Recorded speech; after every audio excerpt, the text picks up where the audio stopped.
All right, let's kick this off. Thank you all for coming. Good evening. Welcome to our special evening networking reception. This is unusual for the Canadian Club, and as a new board member, it makes me particularly excited to be hosting on behalf of LinkedIn. So as you can tell, I'm on the board at the Canadian Club. I also do online learning, and I do some government data stuff on behalf of LinkedIn. And I'm excited to be your host this evening. I don't host a lot. I talk a lot, but I don't host a lot. So excuse me if I'm sort of learning as I go. I'd also like to welcome our webcast viewers. I think this is the first time we've ever had a webcast. Like, we do Blue Jeans and, you know, webinars, but this is the most complex setup I've ever seen in this room. In fact, anybody who walked by over the past few hours was very impressed. So welcome. Thanks for joining us. And I also want to start by acknowledging the land that we're meeting on. And for centuries, as you've probably heard before, this territory has been the traditional home of the Indigenous peoples of the Mississauga of the New Credit Nation. We're grateful for the opportunity to gather on this land. And the evening is all about connections. And I hope that both through our work at the Canadian Club and our work at LinkedIn, we're able to include the traditional inhabitants of this land and their traditions in our networks, in our community. Our club, so the Canadian Club, is proud of the wide range of events that we're able to offer each season. And they're not just a reflection of the culture-rich country that we live in. The diversity of this crowd, I think, is indicative of that. But they also attract a diversity of speakers and topics. And so this evening is meant to be on the periphery of that as we expand into new areas. It's a good example of the diversity, again, of the Canadian Club's subject matter. So we've got a long track record. I mean, we're talking 100-year track record of providing a forum for guest speakers to share their points of view with us. And before this evening gets underway, I figure I should talk a bit about the upcoming events that you all might not be aware of. So this Friday, on the 17th, we've got the Honourable Reza Moridi, Ontario's Minister of Research, Innovation and Science. He's going to address the need to promote wider scientific literacy. It's actually a topic that we've been working on a fair bit at LinkedIn, and I think that many of the others in this audience have, so I'm excited for that topic. We're also hosting a distinguished panel of pension experts, and that's coming up on Wednesday the 22nd. They're going to be addressing the evolution of Canadian pensions, and again, the diversity of speakers there in terms of their backgrounds is remarkable. To order tickets or to learn more, visit our website. It's canadianclub.org. Don't go to canadianclub.com. That goes to the thing that everybody else thinks of when they hear Canadian Club. And you can join the conversation via Twitter and Instagram by following us at CDNClubTO or by using the same hashtag, CDNClubTO. Also, I know everybody had to sign an NDA when they were coming in. I'm a lawyer by training. We were taught, at least off the record, to ignore NDAs. So at least for the purposes of the time while you're in this room, feel free to take photos, tweet, communicate with the rest of the world. And now let's get on to sort of the core subject matter of this evening and of LinkedIn's work, which is networking and the power of making connections. So there's some credence to that adage, it's not what you know, it's who you know. And in some ways I should know. People joked for many years that I was jaked in. I'm like a hyperactive networker, and I proved them right by finding my home here at LinkedIn. Certainly it's true that knowledge is power, and using our knowledge to make meaningful connections and networks is even more powerful. So the idea behind this event is, how do we take what you all know, the places that you work, what you all do, and make it more powerful by connecting with others and empowering you to do so in the future. Tonight, 4 of my colleagues and fellow board members will tell you about how they've used the power of networking to leverage networks and make connections. We want you to weigh in as well, so bring up questions as you're going, and we also want this to be interactive. The point of having the time before and after this event is that you all will also meet each other. So we're going to invite questions later on. There's going to be a mic passed around. And now for our panel. So we've got second from my left, your right, is Gillian Riley. She's our president. This is why we're really excited. She's our president, everybody. Thank you, David. So Gillian joined Scotiabank 23 years ago. She took on increasingly senior roles, and her current position is EVP, Executive Vice President of Canadian Commercial Banking. And she's, of course, relied on her networks for advice and counsel throughout. David, who was so excited a minute ago. There you go. Thank you. Verity's in my network, in case anything. Yeah. So David recently moved from McKesson Canada to McKesson International. He's now acting as Vice President of Enterprise Strategy there. During his career at McKesson, he led the transformation of the company's public policy, comms, and corporate marketing departments into one integrated public affairs function. And that took, as you can imagine, a lot of relationship building and connections to achieve. Next is Pam. Pam Warren is a VP of the Canadian Club. So she's also a partner at Egon Zehnder, and she's responsible for recruitment at multiple levels. She recruits CEOs, she recruits executives, and she's worked in business development and marketing across North America and Europe, also with Bristol Myers Squibb in the past. Her success relies on her networks throughout Canada and the US to reach talent at these levels, and we're excited to have her here at LinkedIn today. Again, to her right, she's chatting with him right now, Canada Club President-elect Andrew Graham. Andrew is the co-founder of CEO of Borrowell, a financial tech company that helps people make great decisions about their credit, and the first company in Canada to offer free and accessible credit scores. It's always fun being able to read other people's company taglines, because like you sort of picture yourself in their role, but I'm literally like, that's what you say, right? I say it. In 2017, Borrowell was recently named by Lendit as one of 6 companies globally that has demonstrated the greatest potential to impact the future of consumer lending. They're launching, so he launched a very successful, I would argue, one of Canada's most successful ever startups, and that takes a lot of connections. So I'm excited to hear from Andrew about how he made those as well. And finally, our facilitator today, you already heard his laugh at least once, and I look forward to it more frequently, is my colleague Perry Monaco. He's on the far side. He manages customer success here at LinkedIn. He leads a team that's committed to LinkedIn's users and customers achieving success, as the name would suggest. Welcome, Perry. And with that,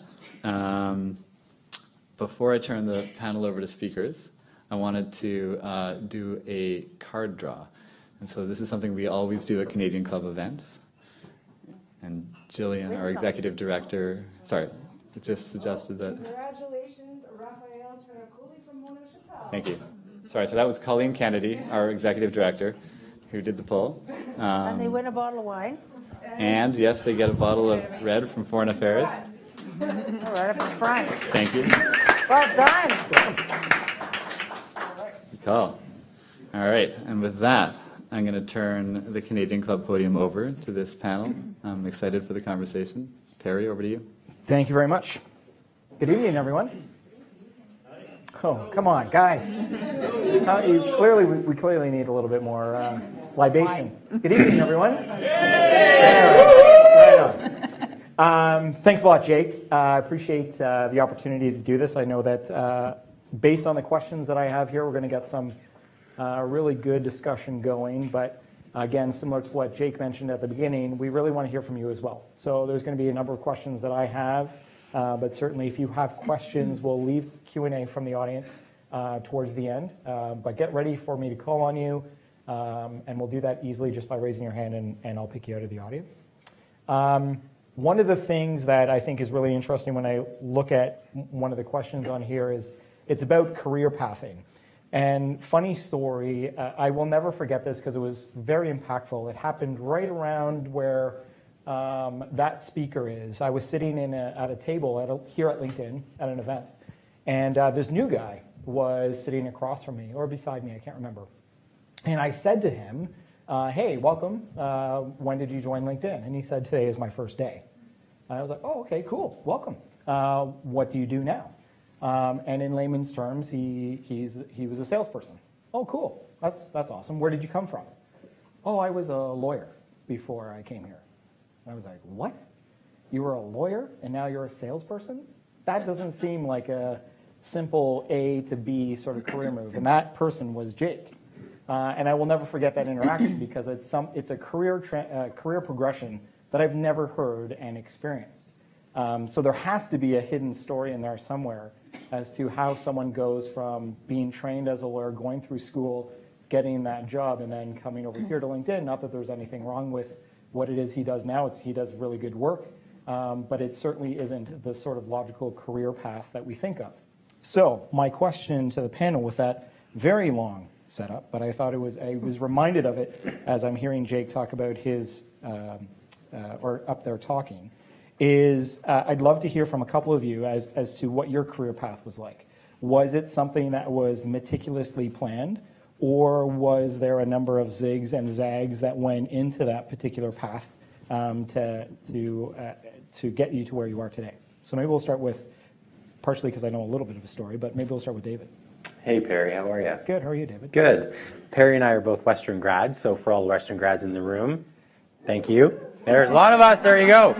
I'm also a Western grad. Hey, Gillian! It's going to be a good night, everybody. Career pathing. So I'm from a Jamaican immigrant family. My mother couldn't be here tonight, so my cousin is actually here being shy in the back. She didn't want me to point her out, but she's here. And now she's horrified. With her. And so the expectation for us as immigrant children is that you become a professional. There's just no choice. You're a doctor, you're a lawyer, or you're a failure, really. Jake mentioned that I recently moved to San Francisco to take on a really awesome job. My mom still has my law school admissions letter from McGill in a shoebox and says, are you ever going to go to law school? So I think, for me, candidly, I dropped out. I enrolled in McGill.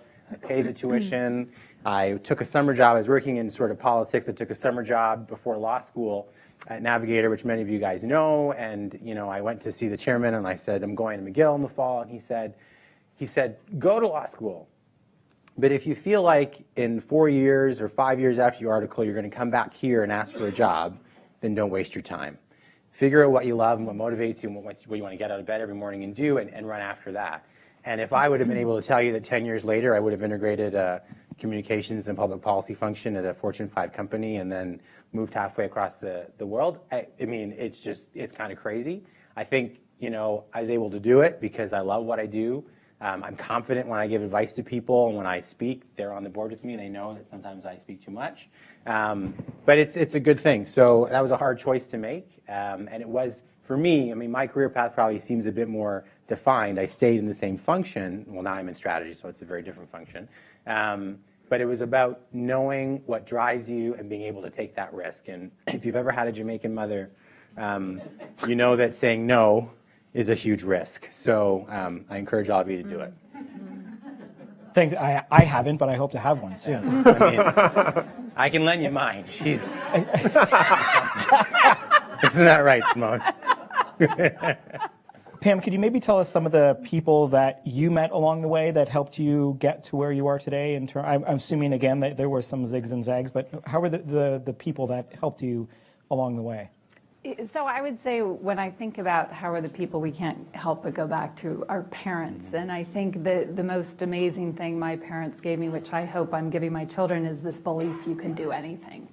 The catch, of course, is my father was a scientist. So I got all the way through undergrad and was looking for a job when I realized the words investment banking existed. So there's, depending on the people you meet and who's in your life, you will be cast in certain pathways. And I think, what does that make me think about as a parent and as a search professional is how do I give my kids the exposure of all of those things that could be options for them at the right time, so that you can start to kind of choose those things that are really speaking to your heart, I suppose.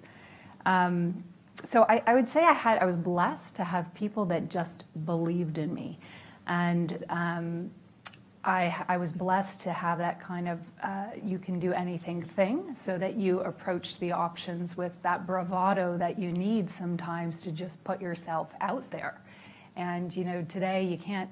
We spend so much time because it's such a social world and everything is exposed that I think we have the tendency to double check and triple check, and it's not the same kind of level of just throwing yourself out there that maybe we did in the past. So.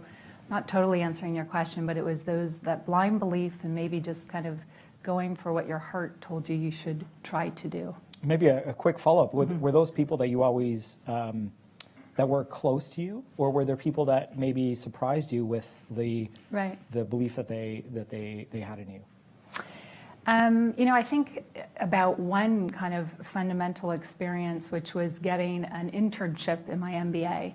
And it was an internship with Mars, so I knew I wanted to do CPG, and this was a company that gave me an internship. And the guy who recruited me was actually recruiting me into the procurement function to analyze their future buys on advertising. And it just seemed like a very odd thing, and he kind of pulled me aside and he said, listen, this is a chance for you to just spend, I said, you know, I'd rather be the brand person. He said, just take this opportunity to kind of walk across the organization and learn and get exposure to different functions. And I would say that whole kind of supply chain procurement realm and how it connected into buying functions was something I would never have thought about. So I do think sometimes when you're in the interview process and someone says, what about? I think just pause and reflect and think whether this actually meets your scorecard of what's interesting to you. Could be surprised.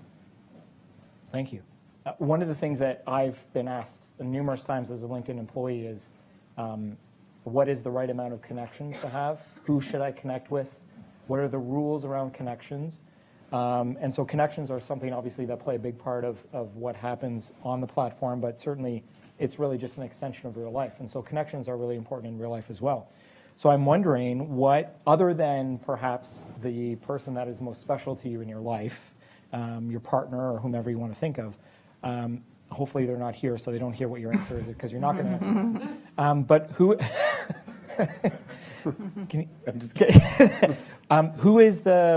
What's the best connection you've ever made? Maybe we'll start here. What's the best connection, or who is the best connection that you've ever made and why?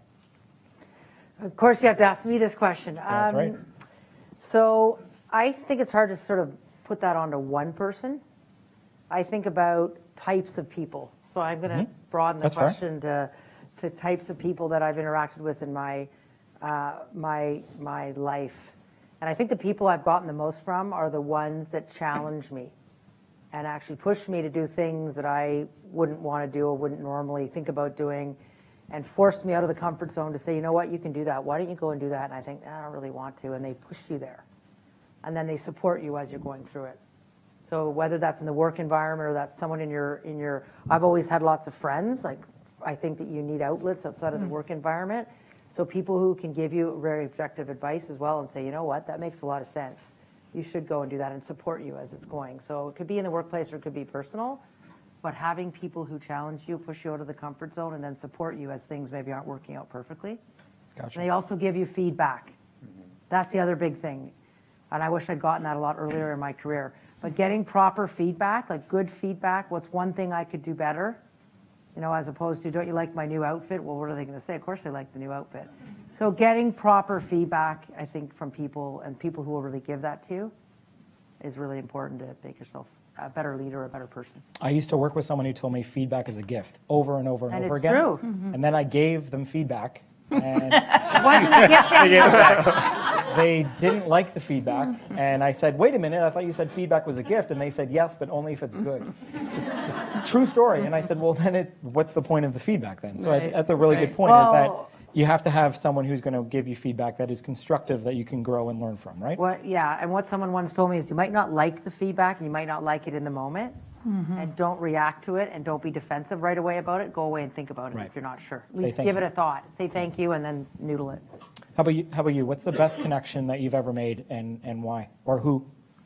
I liked your answer of grouping a whole bunch of people, but is there a particular individual, maybe? Yeah, I mean, I think putting aside family, which you said, they're only watching. an important That's caveat.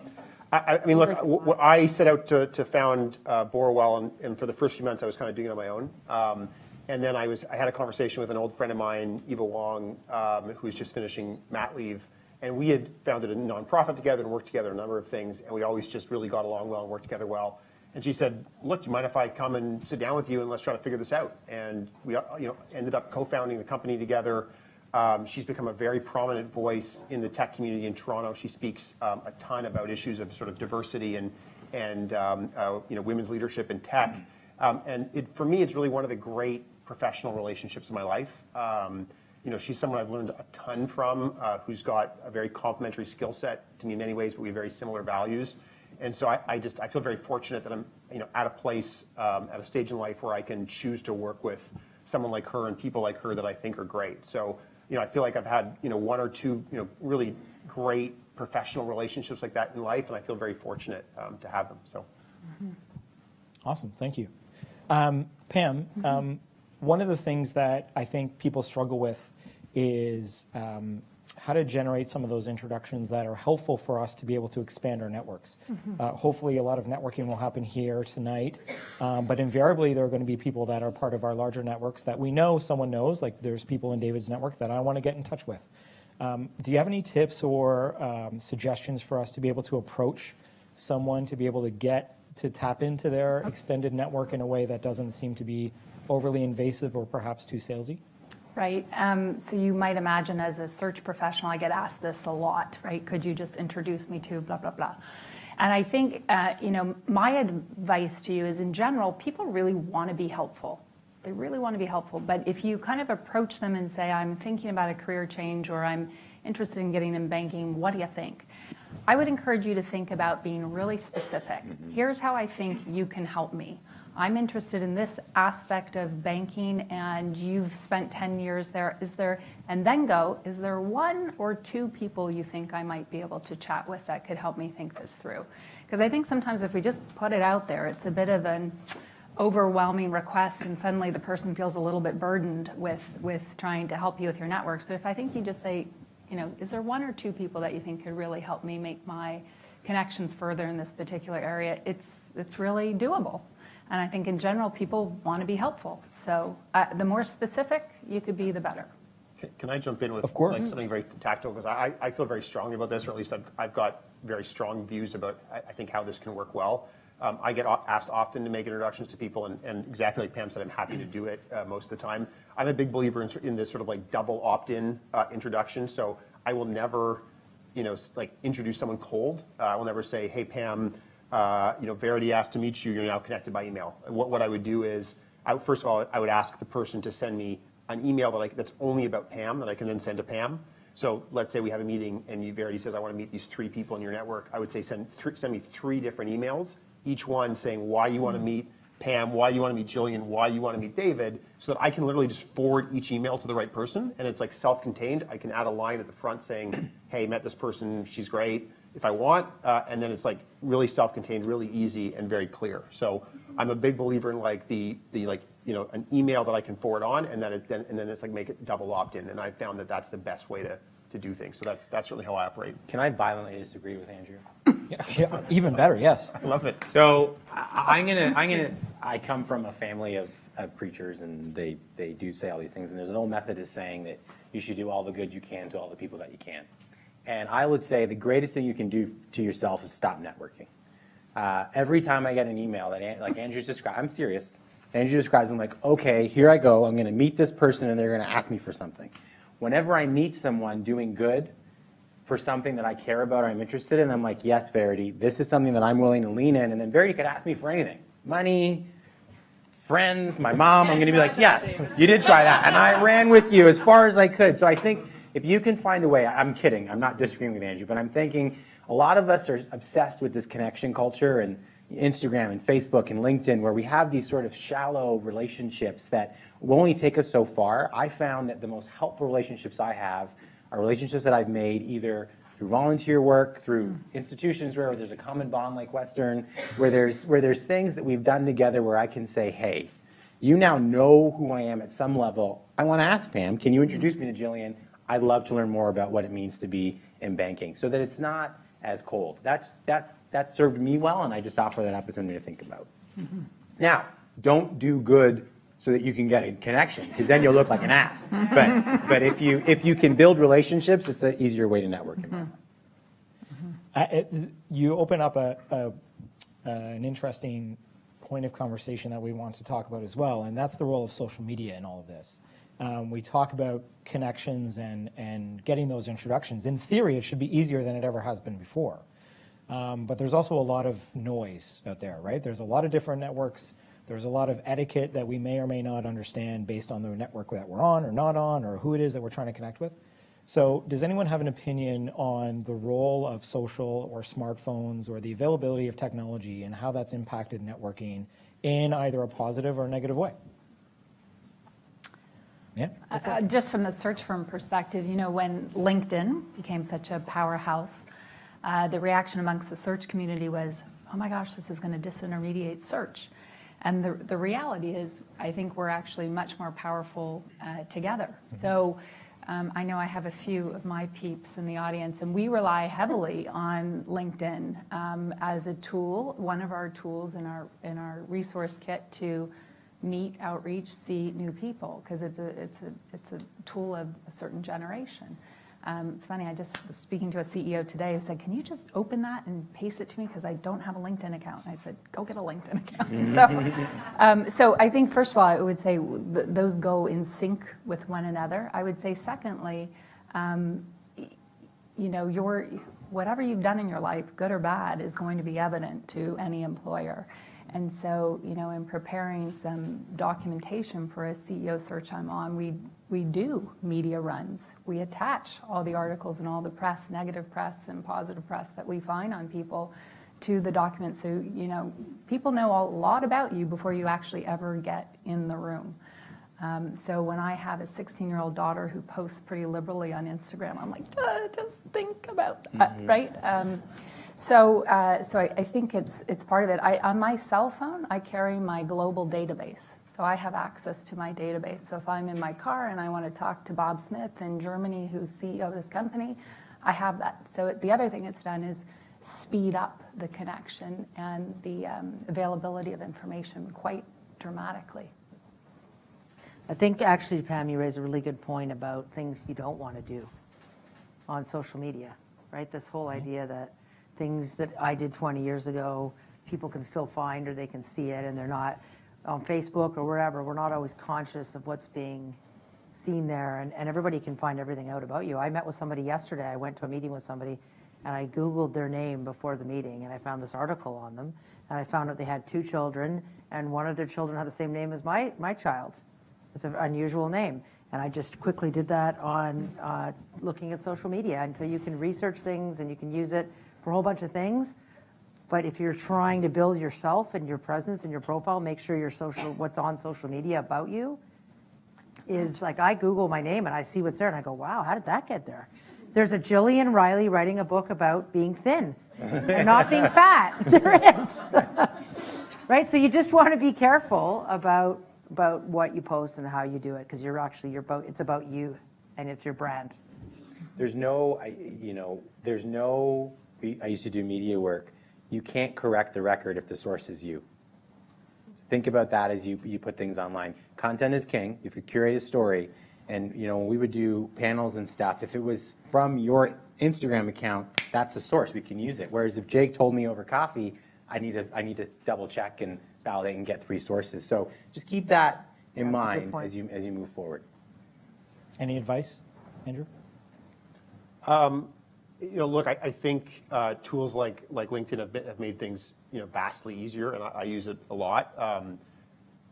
Sometimes a lot of people ask me, you're connected to so and so on LinkedIn, and maybe one of the only challenges that we find is I might have met someone 2 years ago at a conference, and that's not as fresh of a connection. I find that between LinkedIn and email, that's how I do most of my connecting and work. I'll leave it there. I think we've had some great comments from the other panelists. Good. One of the things that I've done different conferences and delivered keynotes on, creating a social media strategy. And I'll start the conversation with how many people in the audience believe that they have a social media strategy. And the answer to that question is really what you said. If you don't think you have a social media strategy, you're wrong. The strategy that you have is what appears in the Google result. If you don't know what's there, you don't own the strategy, and that's the problem, right? Owning the strategy is something that you want to do. Creating the strategy is something that's likely already been done for you. And so that brings up another point. When we talk about connecting, when we talk about this opportunity that we have to be able to connect with other people in and out of our industry, is what do they know about us, what do they think about us, and this magical word that has been created that now applies to human beings and not just products and services, and that's the concept of a personal brand. For some of us, that's very cliche, and for some of us, it's very scary because we imagine brands in the traditional sense if this isn't your thing. So I'm looking to any of the panelists up here for advice on building your personal brand, or what do you think are important elements of a personal brand as you engage in some of the networking opportunities that hopefully come along your way in your career. And maybe I can start because Sure, I feel very passionately about this topic, actually. I think it's really important that everyone does have a personal brand, but I think it needs to be authentic, right? Like I'm not going to pretend to be something I'm not. You have to play up your strengths, and it has to be legitimate, and it has to be something that possibly and probably does differentiate you from everybody else. What is it that you bring that's going to make you either more employable or a better leader or whatever it is to the table that differentiates you? So figure out what those strengths are and be able to articulate them very quickly within 30 seconds. And then check out that that brand is resonating with other people. I work with somebody in HR actually who has said for years, and he has always said this, have a personal brand, it's what's going to differentiate you. And for years I kept thinking to myself, what does that mean? How do you do that? And it dawned on me, you have to figure out what differentiates you and then make sure other people understand that that's who you are. Pam, I know you have an opinion on this. Yeah, so first of all, I would say reflect. Like, Gillian, you're saying it in different ways, but, really reflect on who you are, because it drives us crazy in search firms when everybody just comes on, I can be that person. I'm Wow. results-oriented. Yeah, so really be honest with yourself. And I think, by the way, it's a journey, right? People go through a journey of learning about their strengths, their gaps, their quirks, their personality traits. But so do that reflection. Think about what you might write on that sticky note is really true, and then go around and test it with people that love and respect you, and that will give you honest feedback to say, this is how I feel like I'm showing up. Is that what you're seeing? Because the truth is, if you're not really self-aware about that, others will get to that ahead of you. We do very deep referencing and recruiting people, and we test that brand. And so if it's not well known to others, it will become quite apparent. So I do think, I'd step away a little bit from personal brand and just who are you, and really knowing what that is and being able to summarize it very crisply for other people so that they can get to know you in that same way. And by the way, to Gillian's point, like understanding the good, the bad, the quirks, the angles makes you interesting. So that's important. And David touched on this point earlier. Like I don't.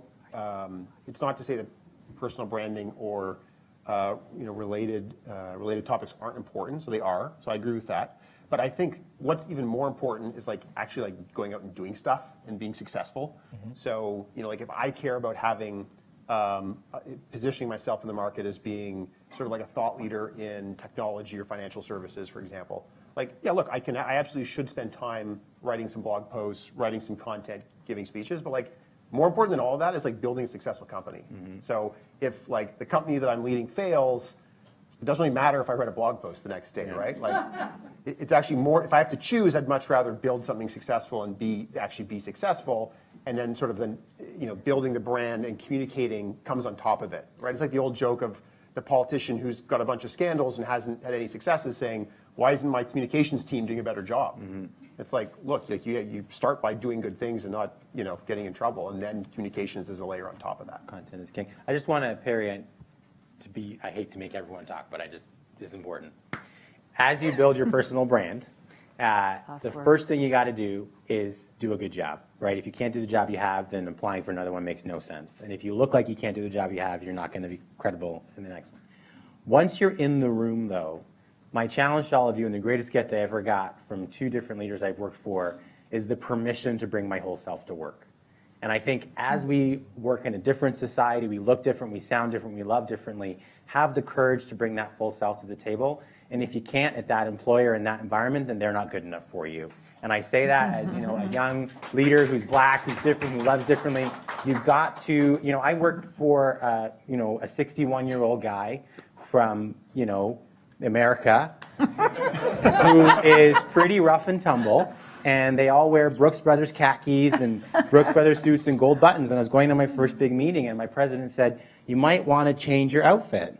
And I was like, "Why?" And they were like, "Well," and I was like, "No." And I showed up with my pocket square, and I was wearing loafers with no socks. I had little sockettes on.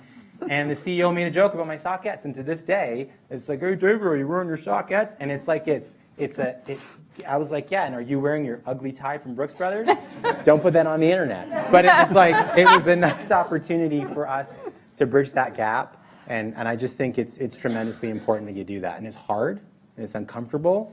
But if we don't push and change the face of leadership in North America, no one else is going to do it. Okay. All great points. Just to double click on what Pam said, because I think it's really important to be self-aware enough to know that your brand, the brand that you want to have, is not necessarily the brand that other people see. A prime example happened here tonight, right? I would never describe myself as a guy that has a crazy, weird laugh. Yet that is exactly how Jake introduced me to you, or you to me, right? So clearly I need to work on my branding with Jake. I think which it basically means we need to stop working beside each other because I'm very disruptive, apparently. But it is a really critical question to ask yourself. What do other people think about me from a branding perspective? And so great exercise to take a lot of this advice here and then test it on the people that are around you. So let's go into the audience and see what questions you have for our esteemed panelists around connections and networking. What kind of questions do we have? Don't be shy. Right at the back there. We'll wait for the microphone so the friends on the internet, the entire World Wide Web, will be able to hear our questions. Great. I'm going to stand here so I don't get any feedback. But I heard the comments about providing email introductions and whatnot, and I get those all the time, and don't get me wrong, I've asked people to provide those as well. But in terms of value, the grand scheme of things, it's kind of low. It's easy to do, it's quick, but in terms of does it actually make a connection, it's certainly not as good as a face-to-face connection. Face-to-face is always better. I think everybody would probably agree with that. So that said, a lot of the comments have sort of been social media-centric and email-centric. But if you comb that out, if the internet went away today, if I could, get your comments on that same subject, without the internet, how would you brand yourself? How would you best practices with respect to getting those connections? If I could maybe start at the right, if I can get your comment on that. That would be me. Yeah. I don't think it's any different. I mean, my initial reaction to the question is, I still think you would do the same things. I mean, I think the internet and the social media is a tool, but if the tool wasn't there, you'd still connect with people by the phone or in a meeting, and you'd network with them, and you'd create a connection and a relationship and learn something, and you still have your brand. It would probably be more face to face on the phone. And that's probably how they did it before there were social media, right? Do we remember? We do, actually. But I think maybe we need to do more of that. Like what I think it's bringing up is the idea that face-to-face is still really important. We shouldn't only rely on the social media, that we should remember that the face-to-face creates actually a better connection with someone. And maybe that will be more effective. I wouldn't mind just asking the question back to the audience. How many of you are in your current jobs because of a personal network that introduced you to that opportunity? A lot. There you go. Wow. So I that's think, a face-to-face? I think the personal connection is obviously super vital. Yeah, I think just to quickly add to that before we go to another question, so get your hands up if you do have one. It really is an extension of what we should be doing in real life, social media. And so when you think about what you consciously thought about what to wear tonight, that's the question you ask yourself when you're creating a profile or your brand on LinkedIn. What do I want that first impression to be? That is really much what my profile looks like. Who's going to be there is important for you to make a decision as to whether or not you're here today. That is the same thing that would apply in a social situation when you decide who it is that you want to engage with or connect with or talk to. So I think you're absolutely right in the sense that it really is something that you should be doing in real life. It's a different way of doing it, and it's magnified because it is online. There's a whole bunch of people that you can engage with that you wouldn't otherwise be able to based on physical geography. There's a bunch in the back, though. Is there? with the mic, Okay, yeah. go in the back. Is this, oh, it is on. Hello. Just further to what you're saying about social media, and I guess cautioning people against doing it inappropriately because you can always see what's, anywhere online. On the flip side of that, how would you feel if you saw a candidate applying for a job and they either didn't include their social media handles, so whether that be LinkedIn, well, I guess LinkedIn is a fairly good one to include, but whether that be Twitter or a personal website or something like that, versus if they didn't include it? Would you ever, I guess, hold it against someone if they weren't sharing that information freely on a job application? That's a Pam That's question. the Pam question. I would say, one of the first things I do if I get excited about somebody for a job is I type their name into the search engine and pop up everything that's there. So whether you put it on your resume or not, I'm looking to who are you? How do you present yourself? If you have a Twitter feed, is that like an angry Twitter feed over some particular thing? It tells a lot about you. So I use the CV as kind of an interesting piece of paper that helps me get to know you, but it's not everything. You actually go through the Twitter feed, Pam? I may or may not.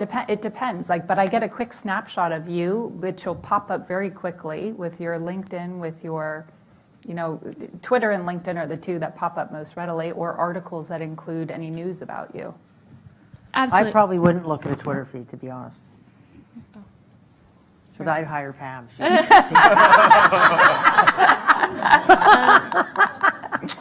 Sorry, I completely agree. But obviously, some candidates, I would do the exact same. But some candidates, their social media accounts might be private, and I'm assuming you don't go and friend them just to look at their feeds.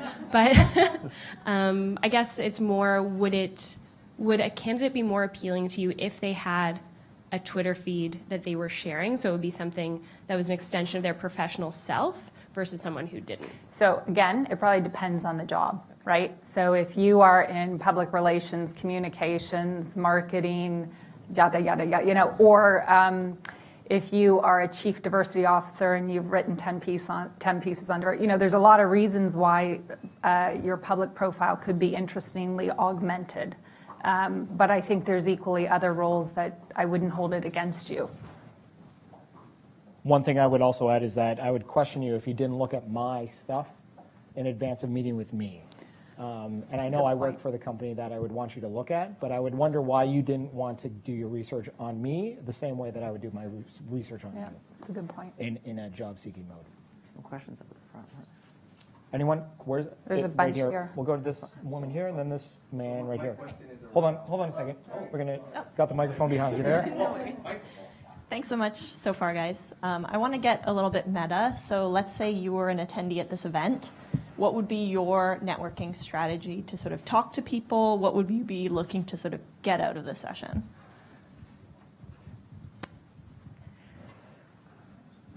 It depends what motivated you to come here, truthfully. If you came here to meet people, you might want to have a target with how many people you're going to meet, how many business cards you're going to get, and how you're going to follow up. I'm not in LinkedIn, but how you're going to follow up with these people. What did he say? What? So you're not in LinkedIn? No, I am in LinkedIn. I said I don't work at LinkedIn. Good catch, huh? I am on LinkedIn, actually. I was saying that earlier. No, I am on LinkedIn. I meant to say, don't work at LinkedIn, but I know how to network with people. So if you're going to want to meet 10 people here, go and meet 10 people, get their business cards, and follow up with them tomorrow, either to have a coffee or a lunch, figure out something that connects you, and come with something interesting to say and do your homework. Figure out something that connects you is the key. If you're just connecting for the sake of connecting, then it's going to be a lot harder to make that relationship work. My big thing is to create some sort of proximity around a community of interest, right? Whether it's, a lot of people will say, I don't want to be known as the, the black person, the black executive, or the female executive. I'm like, hello, I'm a female, I'm black, who wants to connect? Like, you want to, for me, it's an opportunity for me to say, there's a bridge. Let's talk about what that shared experience looks like. And by the way, I'm pretty talented, and we can talk about what that means and what that looks like. That's pretty bold. I identify as a male. I might be scared. This gentleman here in the front. We need the mic for the webcast. Great, thank you. My question is more a numbers question, I think, and specific to, I guess, the LinkedIn world, where we live in this world where, I guess, numbers are important. The more people you have, the more contacts you have, or seem like, that's better.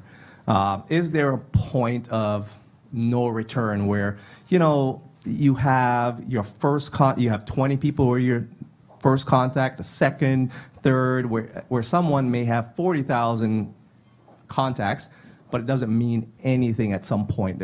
Is there a point where really your contacts should only be around 200? And I know that's probably a bad question for LinkedIn, but it's just curious about the numbers. Look, I have a reaction that I have no idea how many contacts I have. I really don't. I think it's a couple hundred, but I have no idea. I would say, are they meaningful? And is that something you have intrigue in continuing with? Now, let me pause and say, for a generation coming behind us, numbers actually do matter. I have a 16-year-old who's in modeling, and it matters that she has thousands of followers or she doesn't get a job.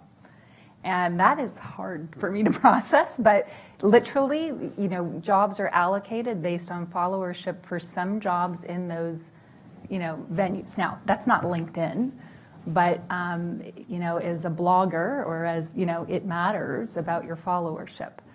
So I think for the classic conversation, I think it matters about, are they meaningful to you?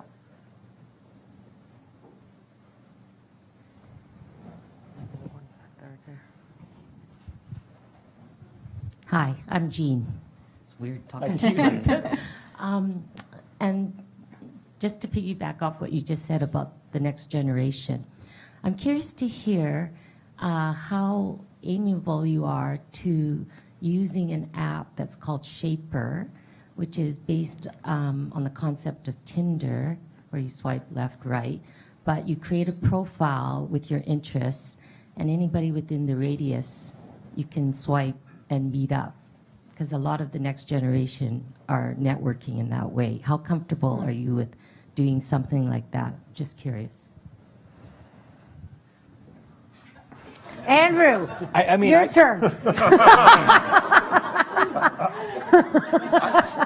I think it's, go ahead. Swiping right and swiping left is here to stay, regardless of what context it is. I mean, Netflix doesn't allow you to give 5 stars anymore. It's thumbs up, thumbs down, right? So it's the same type of thing.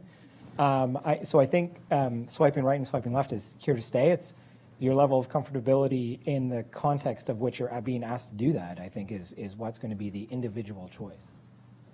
Yeah, I mean, first of all, I think it's cool to try new apps just as a general rule. So that sounds fun. I'd definitely try it. I think it depends a bit on stage and what you're looking for. I'm looking for pretty targeted advice. Some days I'm probably less in the frame of mind of just expanding my network for the sake of expanding it. But there have certainly been times in my life where I'm just like, hey, let's go meet a whole bunch of new, interesting people. There's a question, I think. At the back. Did you get me response? There's 2 back. Let's grab there's a woman right here in the middle. I'll try it. Blonde hair. I don't think I would try it. Hi, I'm Christina. I was wondering, either when people reach out to you on social media platforms or when you meet someone at an event like this, are there any things that you think are common that people are just doing wrong, or things that have kind of bugged you, or things that you see people doing over and over again that are not effective when it comes to networking? Were you asking anyone specifically? No. No, just whoever wants to pipe in. David, you've been quiet. I would go to Andrew and Pam's advice. Be specific when you reach out to me, because if you don't, then it gives me reason to click delete, because I'm like, I probably haven't met you. Whereas if you give me a reason, even if it's made up, I'll probably think, maybe I did meet you at that LinkedIn event. I should probably follow up with you. Thank you. I think for me, it would be being, to your point, being disingenuous. And that goes through a lot of the things that we talked about, whether it's in-person, digital or not, is being genuine in your communication, being genuine in what it is you're trying to get out of it, will go a long way. I just think we're all busy people. So a connection is helpful. If you haven't had that connection, you kind of go, who was that person in the midst of all, So anyway. So I think, sorry, Gillian, were you going to say something? No, I think they're trying to wrap up. Oh, sorry. No, we have other. Oh, keep questions. singing. We're good. We're good. I got one more question. Just to help with, as you sort this through, because it's been helpful to me, someone a few years ago told me to know the difference between a mentor and a sponsor. And I think as you network, it's really important you do that. We all have people who are willing to send an email on our behalf because they're our friend, right? So Verity may say to me, can you introduce me to Willa who's in the back? Yeah, sure, I can send that email, but I'm not sponsoring that connection. If you can find someone in a position like Gillian's or Pam's who have credibility in their space, who knows your work, knows your personality, and is willing to say, David, not only am I introducing you to this person, you ought to take a minute to talk to them for this reason, whole different ballgame. In your workplace, if you work in an organization like Scotiabank or Cisco, where there's large, or McKesson, large global organizations, and you get someone like Gillian to not forward your email to the person in investment banking and say, meet this individual who worked in the part of the bank, but say, I really think you should consider this person for the job, here's why, blows open the doors, and then that multiplies your network. So just, I would challenge you all to think about that to sort you through. I did that and sorted it through. The exercises create your board of directors. Who would you ask to be on your board if you started a company? Great idea. And those 6 people that I put in that circle are all people who are willing to speak up and go the mile for me. That's good advice. Lots of great content out on the web there if you want to learn more about creating your own board of directors. We have time for one more question, I think. Well, the guy back there had come earlier. All right. Maybe we'll get the 2 last 2. We'll go way in the back. And then Way in the He has front. his maybe bottle of wine. Yeah, exactly. Raphael can offer up a bottle of wine for a question.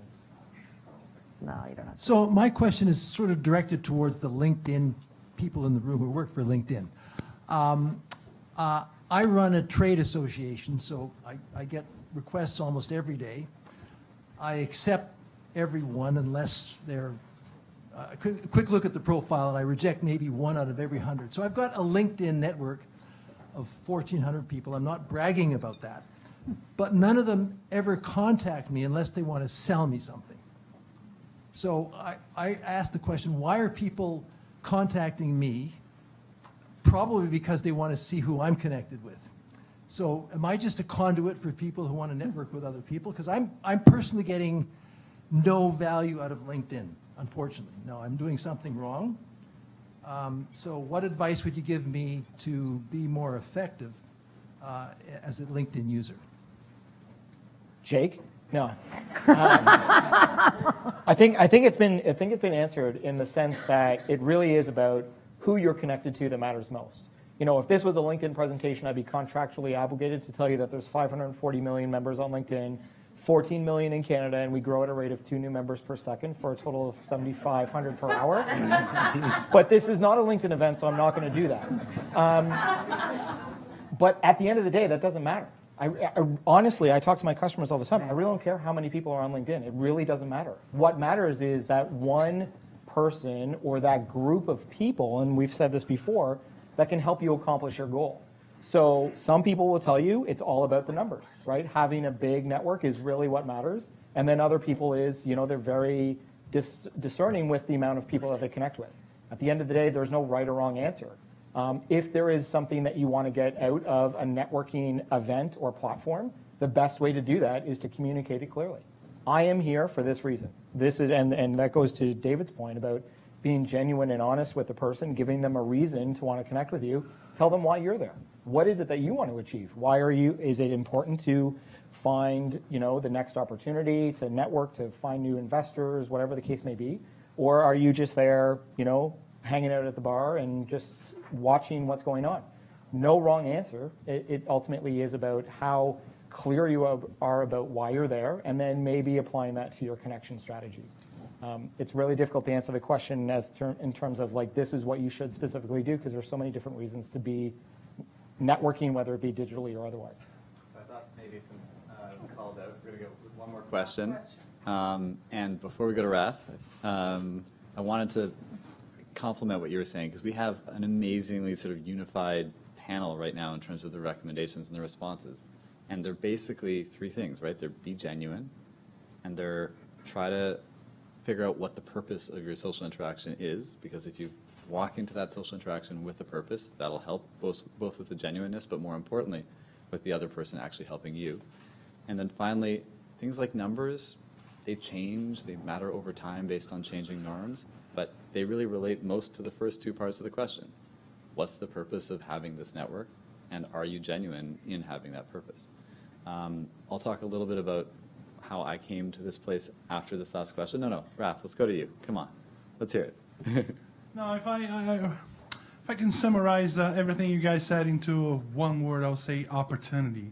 So you guys are showing us, that we should give opportunity to criticize, to forward an email, to give a feedback.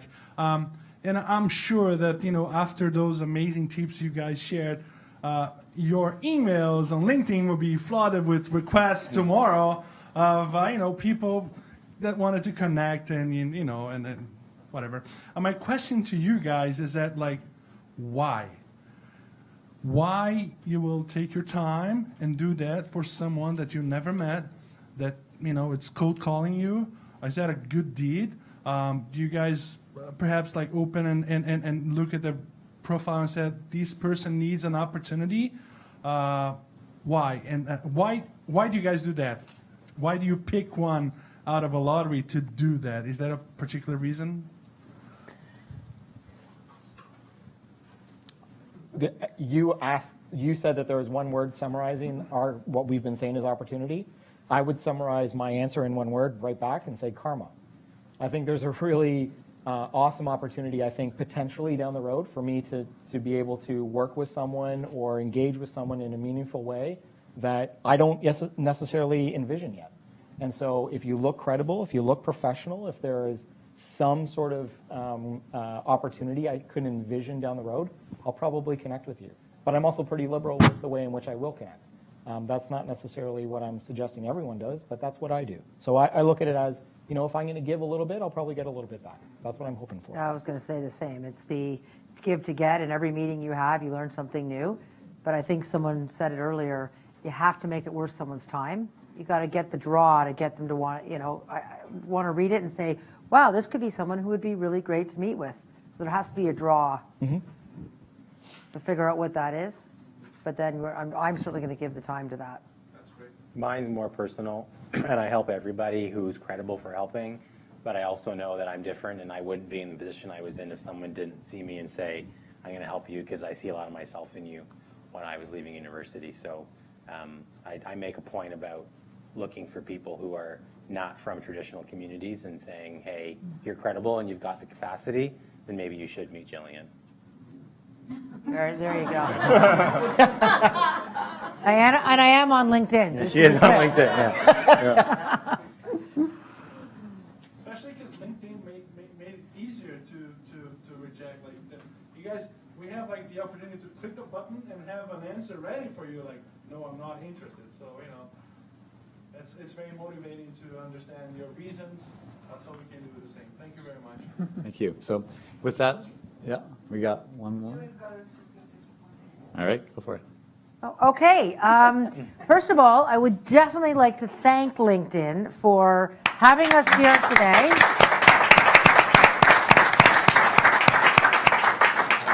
This is an amazing space, and it's an amazing panel. And Jake was really the mastermind of this event. So also a big thank you to Jake for putting this together, giving us the space. Thanks I so think much. these are great events, and I think we should be doing more of these. So well done. Thank you, and Gillian. I appreciate it. Thank you all for coming. Really, this was meant to be a conversation. We're learning from you all.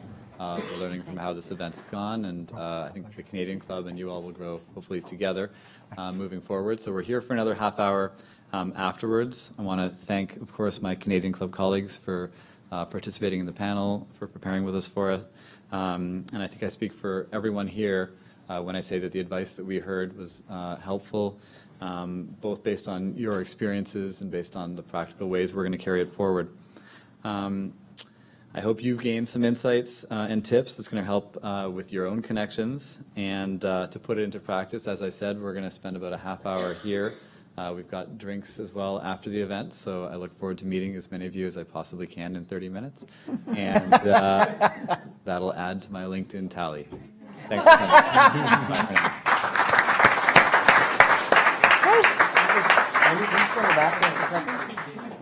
Sure.